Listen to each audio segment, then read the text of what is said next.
Hello and welcome to a Tuesday edition of the Managing Madrid Podcast. I'm your host, Kiyan Sobhani, and I'm joined by Jose Perez. And when Jose is here, you know what that means. Preview time. There is a game looming, and what a game to be looming tomorrow. The Champions League resumes. It's the only thing we seem to care about. It's where we have our most memorable nights. It's coming tomorrow. Big one. First leg at the Bernabeu. That's a rare occasion. Jose and I are going to preview the Chelsea game. Tactical wrinkles, X's and O's, what to expect. Probably make some wrong predictions on how things will go. And we'll revisit it all after the game between the first and second legs. But for now, we're going to preview what we think is going to happen tomorrow and kind of just look at what's happening over in London. So first of all, Jose, welcome to the show. How are you? Hello, Kiyan. Hello, everyone who's listening. And yes, I'm glad to be back previewing games, doing a bit of tactical analysis on this one, and talking, since you mentioned already predictions. This one is really tough to predict because Chelsea is right now, in many ways, not a coherent team, but they have a lot of really good individuals. So it's just one of those games where it just feels like it's equally likely that these individuals have like a really good 180 minutes and they get away with it, but then it feels like equally likely that they're just gonna get blown away 6-1 by Real Madrid. So it feels a bit hard to predict. Yeah, I completely agree. This is a very weird one to look at because I feel like there are so many variables right now with this Chelsea team and even us, quite frankly. But there's what we know about Chelsea this season, and there is what we don't really know. In that, okay, a team that's had many transfers, a team that has changed mid-season with two main key additions in Enzo and Joao Felix. You have a new manager. You have a team that's given us a lot of difficulty in previous Champions League matchups, including two ties in the last 3 years, I think it's been. One where they knocked us out and one where they gave us absolute hell. The man who, in my opinion, is responsible for giving us hell, Thomas Tuchel, is no longer there. They have a manager who is not nearly as brilliant of a tactician as Tuchel, but maybe can inspire them to something. You have a team that's underperforming their XG, and a team that maybe will get it together somehow. A team that's had injuries, but could possibly getting key players back, like Thiago Silva, who I think has been training now and he's ready to go. Kante, I think, is back too. And then a lot of unknowns. Maybe their underdog status gives them an edge. Maybe not. I don't know what to do with this, Jose, but I would like to ask you where you want to start. Where do you want to have as what do you want as your launching pad today? Yes, so before diving a bit into the lineups and individual duels, I think I want to look like a bit at the big tactical picture, because the way I see it, Chelsea is a team that at the moment, and this had been an issue with Tuchel, had been an issue with Graham Potter. We looked at it against Wolves, and they still have this thing where they can they have some players who are really good at keeping the ball. Of course, leading the way there is Enzo Fernandez. There's Kovacic. There's Joao Felix. All of these players give Chelsea like a good ability to keep the ball and pass it around. But the problem is that they don't pass it around with that much threat. So they tend to look rather slow, rather static, and that makes it harder for them to create good chances. And what makes it even worse for them is that they don't really have like that big goal scorer that can turn like a nothing cross into a big chance. So that's kind of how Chelsea are at the moment when it comes to attack. Defense, it's a bit more complicated to look at. They have their moments of weaknesses, but at the same time they have some really good personnel there. Of course, it all depends a bit on who starts. Like, they are probably not going to start, for example, Marco Cucurella, because there are too many defensive frailties there. But all in all, it feels a bit more stable in defense. In attack is where I find them like a bit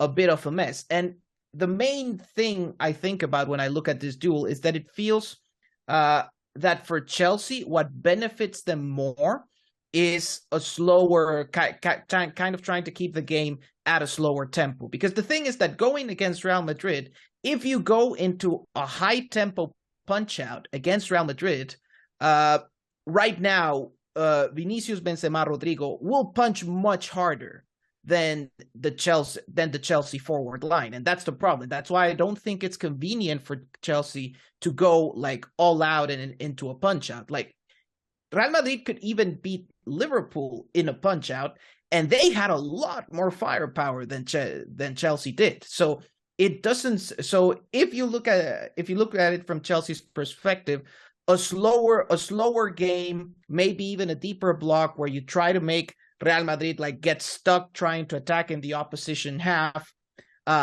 might work a bit better for them defensively. The attack is a bit tricky because ideally you would like to stay a bit deeper and counterattack against Real Madrid, but they don't have the speed for it. A year ago, there was Timo Werner, who did a lot of damage against Real Madrid in the Champions League ties. He's not there anymore, and Chelsea don't have that speed element to their forward line, which makes them a lot less threatening on the counter. So the blueprint for Chelsea to do well is a bit complex. And with Lampard, I don't think they will have too much of a coherent pressing, so I would expect them to stay a bit deeper and to try to play a bit more slowly, but more importantly, try to break through Real Madrid's pressing attempts, because this has been one of the trends for Real Madrid this season, where the team tries to press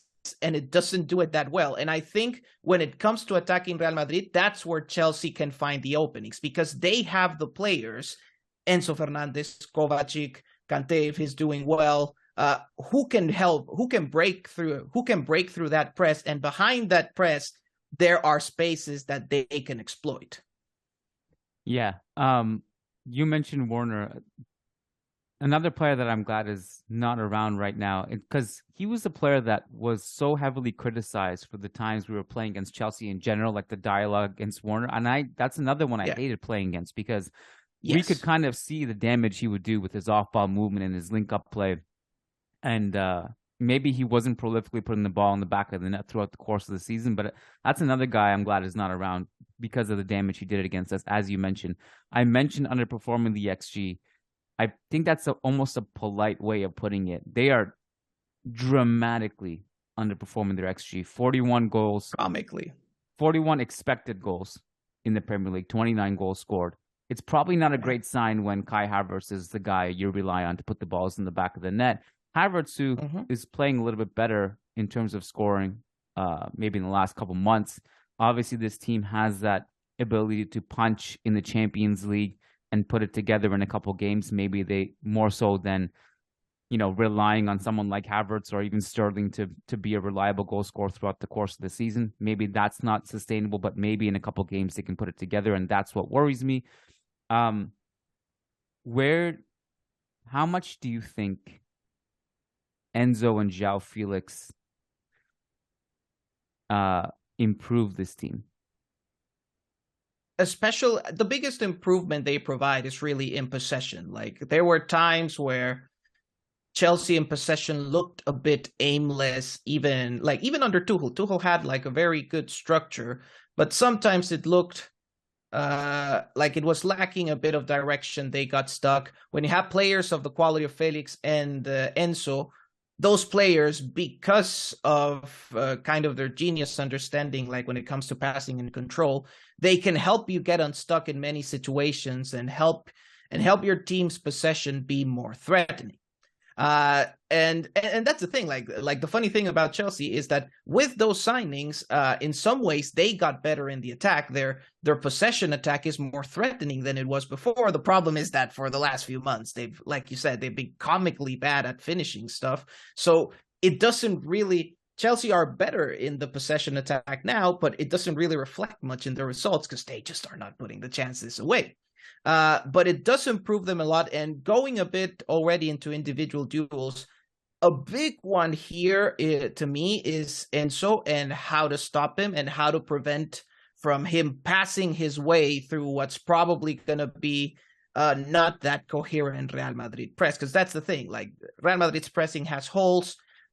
You give Enzo enough time and space and he'll find passes. And then what you really don't want is that scenario that happened in the games versus Tuchel's Chelsea, where Chelsea find that pass behind the press, and behind the press, you have Mount and Kante receiving behind Kroos and Modric and ready then to run at defenders and drive attacks forward. That's really the scenario that I think is most dangerous for Real Madrid, and the dangerous scenario that I think is more likely to occur. That okay, this is a home game. Carlo and the boys want to go out and press a bit, and in those situations there are holes.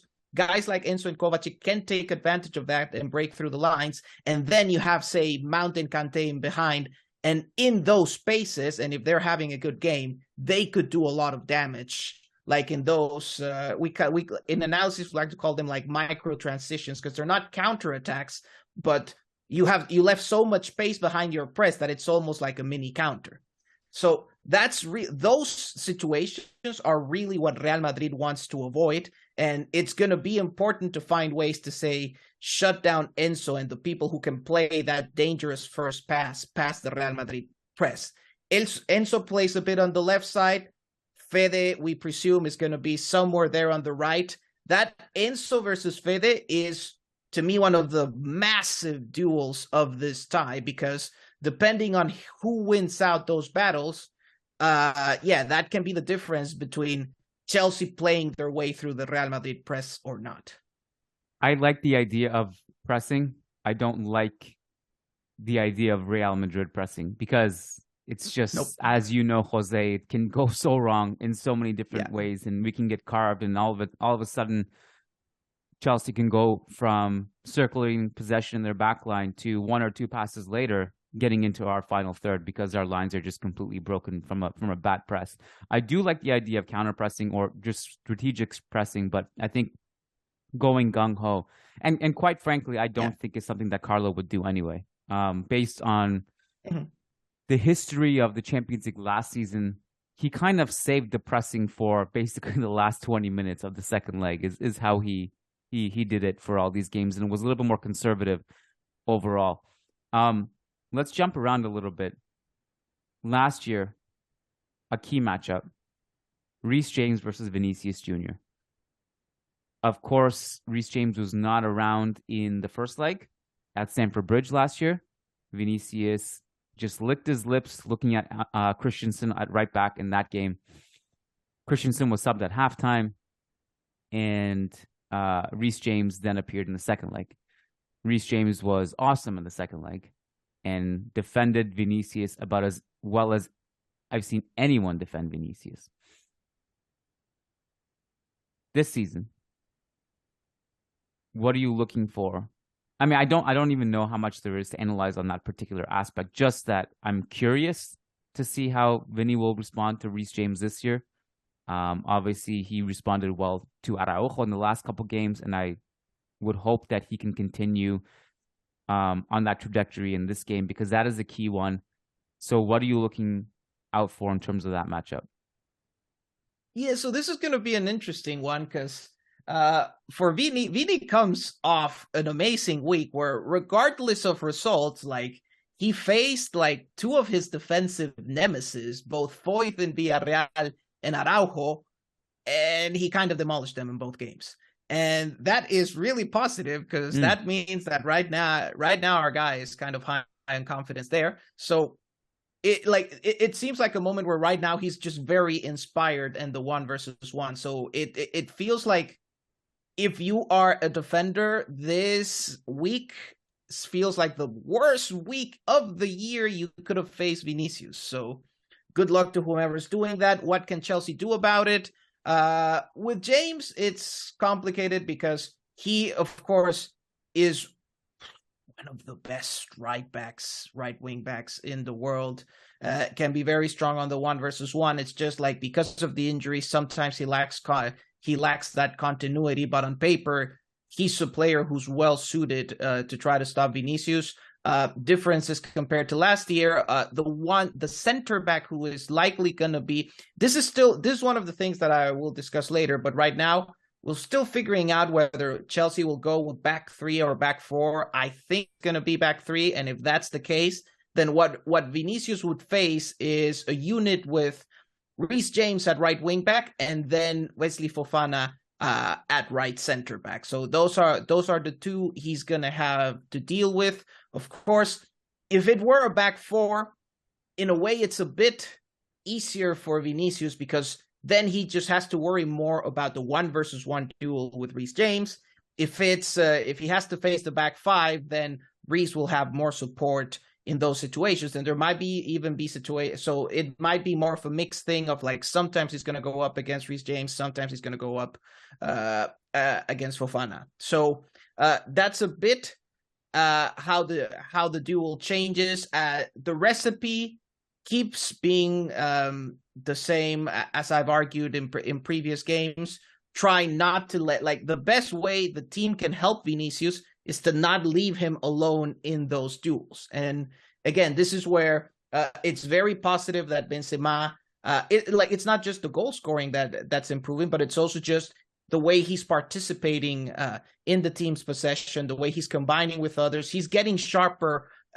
He's been getting sharper on this over the last month, and getting the better version, like the better associative passing version of Benzema, is really important to help Vinicius overcome those duels. And then, of course, if Rodrygo is also there, then that gives further support and more passing combinations that he can use to get past them. The same theme as always. How can we unlock space for Vinicius? The fact that Rodrygo started the Clásico, I don't want to undervalue how important that was in Vinicius, who had an incredible individual game, but Rodrygo was flying around the field, dragging defenders left, right, and center.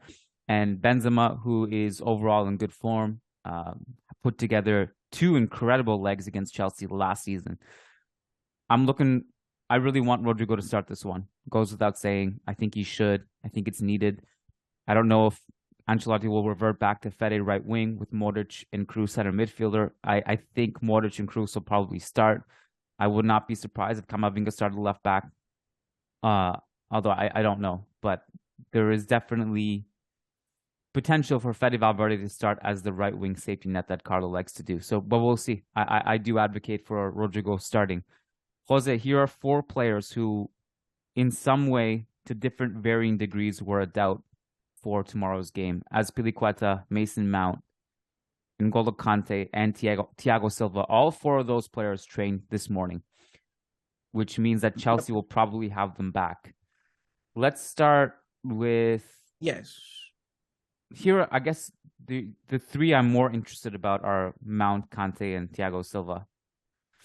Although who knows? Now that's going to come back to bite me. Azpilicueta will score a hat-trick against us or something. But can we start with Mason Mount? Because he's a player who I'm a huge fan of. I've mentioned that at some point during this season, kind of taking his side, kind of with the fallout he's had with Chelsea fans. And Chelsea fans found the tweet, and they told me to take the L, to shut up. Maybe I'm not informed about it as much as I should be. I'm a huge Mount fan. I don't know necessarily what's going wrong there. What is going on there? Why has there been a regression? And can he get back to his best? And will he make an impact in these 2 games?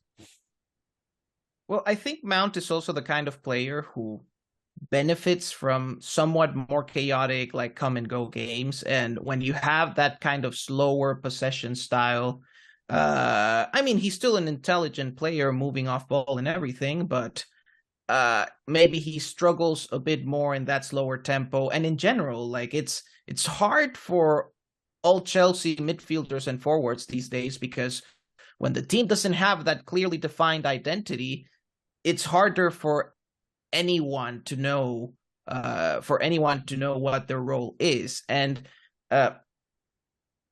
that's kind of the story with Mount. Like, just like a bunch of Chelsea players, he's kind of struggled to find a role here. And the thing with Mount is that Mount's strength is that he can play many different roles across midfield and forward lines.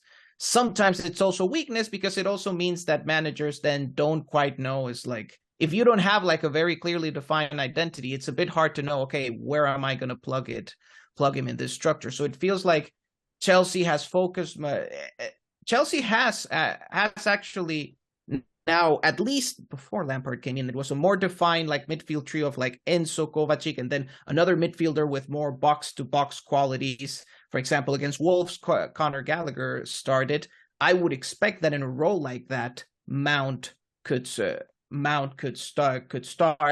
But yeah, it just like, I think with Chelsea's lack of identity, it hasn't worked out. And in general, Mount, the thing with Mount is that, again, he's kind of a generalist in that he does a lot of things really well, although he's maybe not like a 10 out of 10 in any particular thing. And it feels like in this Chelsea side, with the lack of identity, that just like it makes it harder for him. Like it's just harder to find a role for him. And yeah, and there's probably other things like in his individual performance that just like it just feels very different from how he's been in previous seasons. That being said, I think if Mount is match fit, I would think Lampard will start him. Reason one, because he's always trusted him a lot, and reason two, because Mount has done a lot of damage to Real Madrid before in those roles, receiving behind Kroos and Modric and exploiting those spaces behind them. So I think I think Lampard will be interested in using that. I mean, my overall impression about the players in doubt for Chelsea right now is that if Thiago Silva, Kante, and Mount are match fit, they will start. They will be part of the lineup, because I think they are players with one who are kind of big game performers, who have done well in this Champions League games, and that would be, I would say the main reason. And then guys like Kante and Mount just did so much damage to Real Madrid before, and again, they did that damage to Real Madrid going behind the backs of Kroos and Modric, who are likely going to start tomorrow. So I think if Chelsea were coherent enough to play their cards right, they could manage to exploit those issues again.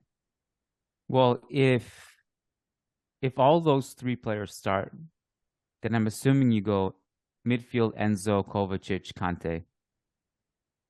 Mm-hmm. Then, but where do you put Mount? Up front?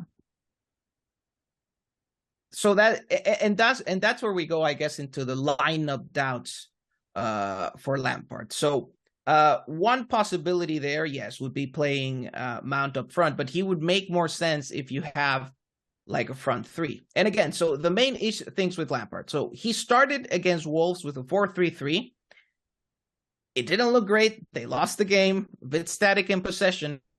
And it wouldn't be surprising at all that, given the threat of the opponent that they are facing, and maybe the need to try something else different from that 4-3-3 that didn't give great results, I feel there's a good chance that he would go for the back three. And if that's the case, the back three would most likely be Thiago Silva in the center, Koulibaly on the left, and Fofana on the right. Then you would have as wing backs, I would presume, Reece James on the right.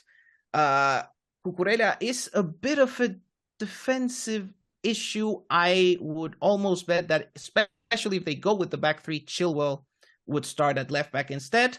Yeah. And then you go into the next thing. Like, so what do you do? Like, do you want to do two midfielders or three midfielders? Two forwards or three forwards? And that's where things start getting a bit complicated. I am almost certain that so Enzo and Kante, I am sure they will start, and then there come the other decisions. So Do you want to have like Enzo Kante, then have like Mount, Havertz, and Felix up front? That's one, but that would be one possibility that sounds feasible. Or do you want to put Kovacic in and have a bit more midfield control, slow down? Because with that kind of 3-4-3 that I'm proposing, it would be kind of a more chaotic game for Chelsea, which, again, I'm not sure it's what's most convenient for them. So if Lampard wants to slow things down, then it would be better for him to go kind of with the midfield trio, say Kovacic, Enzo, Kante. And in that case, would Mount start? I find it really hard to believe that Lampard would bench Mount for this one, but I'm also sure that Felix and Havertz will start. So those are kind of the doubts that I have right now with Lampard. Then if they start a 4-3-3, then it's a bit clearer, because then you know that you're going to have the midfield three with Enzo, Kovacic, and Kante, and then you'd have Mount, Felix, and Havertz up front. Then it becomes a bit clear. But again, it all depends on whether Lampard wants to add. Like, those are the doubts for Lampard. Do you want to add an extra defender? Yes or no? Do you want to add an extra midfielder for more control? Yes or no? So depending on those decisions, that might affect whether Mount starts or not. It is true that right now I would imagine Mount starting more as part of a front three with Felix and Havertz than as part of the midfield trio. Yeah, if he goes in a 4-3-3, then it's probably Sterling who comes off the bench. Yes. And he's been one of the, I guess, 2 goal scorers this season. So it'd be interesting. But again, like, the thing is, like, we don't, and this is one of the variables of Chelsea, is that we haven't really seen Chelsea. And quite frankly, I don't know what the real Chelsea is, because there's so many new faces this season to juggle. Like, Rudiger was kind of talking about this in his interview with Marco, where he said, like, this is almost a completely new team with a bunch of new players from last season. Like, facing my old team. This is not really the same team that I left. And Kante has missed 34 games this season. Mount's been in and out of the lineup. You have 2 huge key additions mid-season. So it's kind of unknown, like, if you have, and this is, if all 4 of these players make the squad, which looks like they will, Lampard has a full-strength team heading into tomorrow. Again, so, like, if we see the real Chelsea, it's not like we have a massive sample size of it. It's the tiniest thing. So, and that's probably one of the things that makes this hard to predict for me, is that I'm not sure if we've seen the true version of Chelsea yet. And that kind of worries me a little bit for tomorrow. Maybe we finally see, at least from a health perspective, we actually see it tomorrow. But then just hope that it's not enough for them to just throw the team together, but they also have to take some games to gel, and hopefully they can't really come out flying with their best 11, and it will take time for that to happen. So, but that is an unknown and a variable for me. Yeah, it's that's what's very interesting, is that right now you probably ask Chelsea fans what's like their best 11 for Chelsea. Like, you ask 10 Chelsea fans, you're going to get 10 different answers right now, because the squad is so big, because there are so many possible combinations, and there's really no settled identity or settled 11 at the moment. So it's a bit, again, it feels, the quality is there.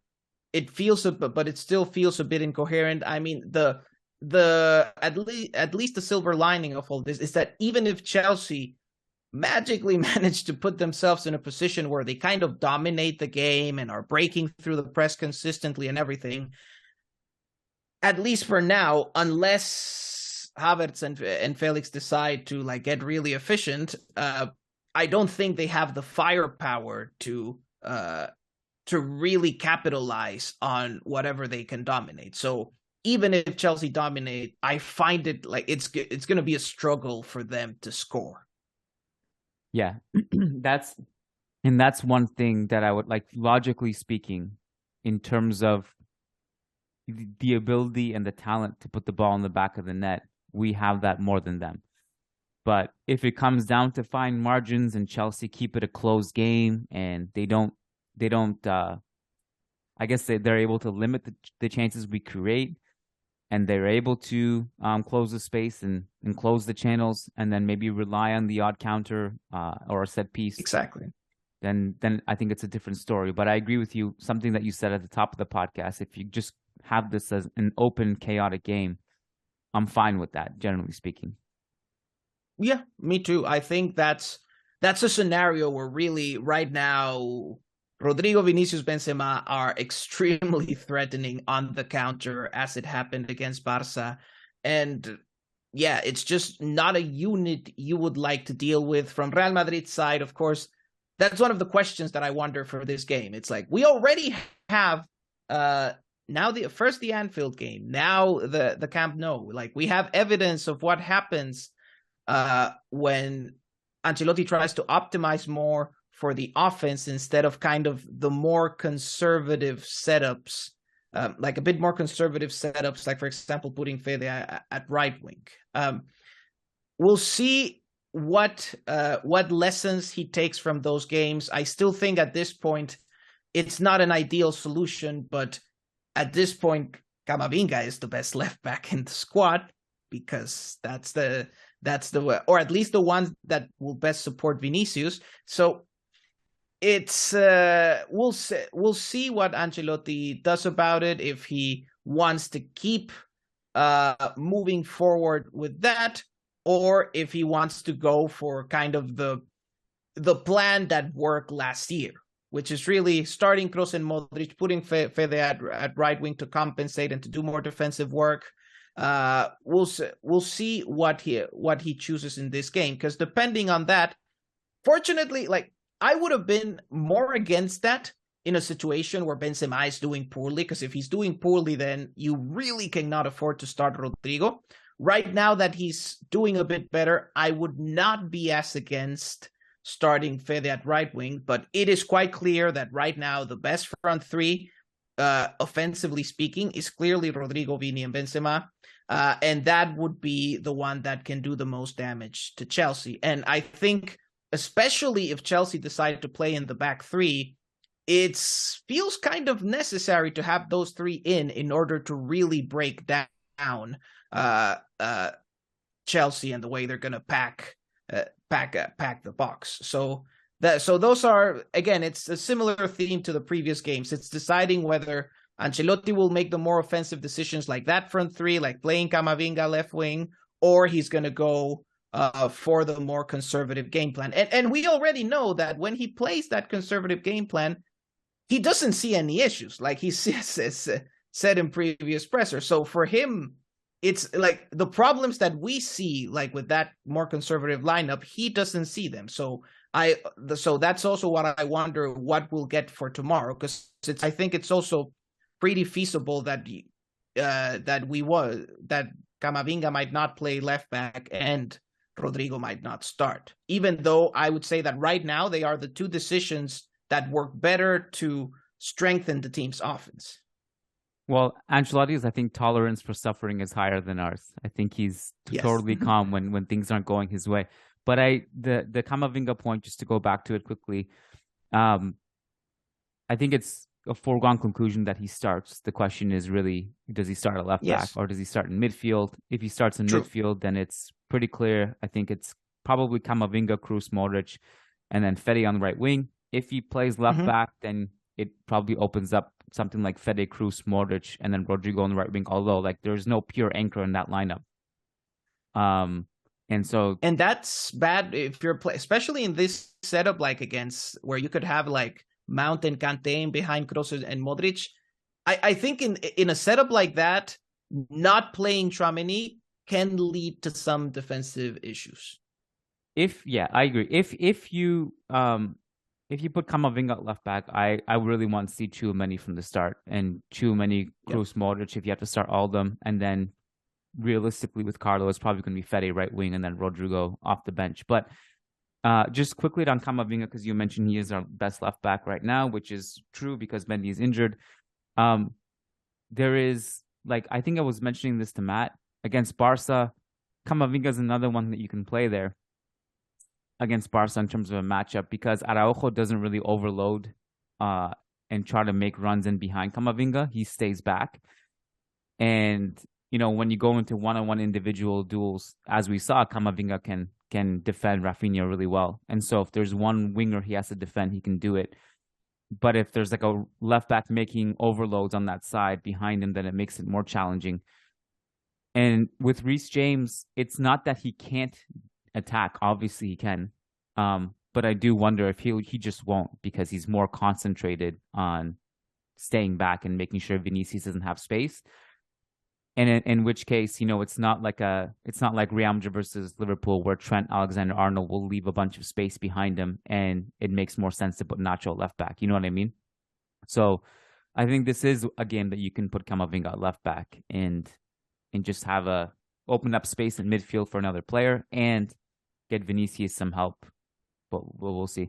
We will see. And with Camavinga, like the one thing, and just a general thing to watch out in this game is that here they don't have a Timo Werner who can destroy Real Madrid going off ball, but Havertz has pretty dangerous off ball movement. If Mount starts, he can also be dangerous in off ball runs.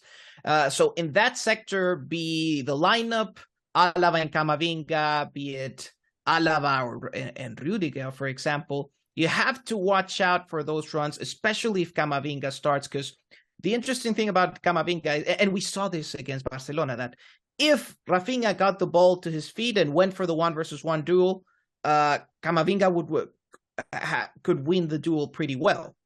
But if you send the ball behind Camavinga, he's not as good at kind of measuring the distance and making sure that people don't slip behind them. So that is, if Camavinga starts at left back, that is one thing to watch out for, because Chelsea's not good. I also don't think that the wing backs will be particularly aggressive going in behind him, but guys like Havertz or Mount could be.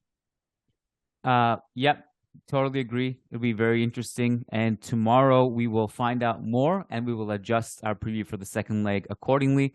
Jose, this was fun. All the listeners listening to this, important. Tomorrow is one of the nights that not only are big for Real Madrid, but also big for everyone listening to this podcast, because we do the post-game podcast live on Zoom for all these big Champions League games. So if you want access to that, patreon.com/Managing Madrid, you get a Zoom link. You click on that link 1 hour after the game, and we do the podcast together. It's a chat. You do Q&A at the end, and it's a ton of fun. And to access it, to join it, everything, patreon.com/Managing Madrid, and nowhere else. Jose, thanks for your time. Your insight is always appreciated. Thank you, man. Thanks, Kiyan, and thanks everyone for listening. See you around.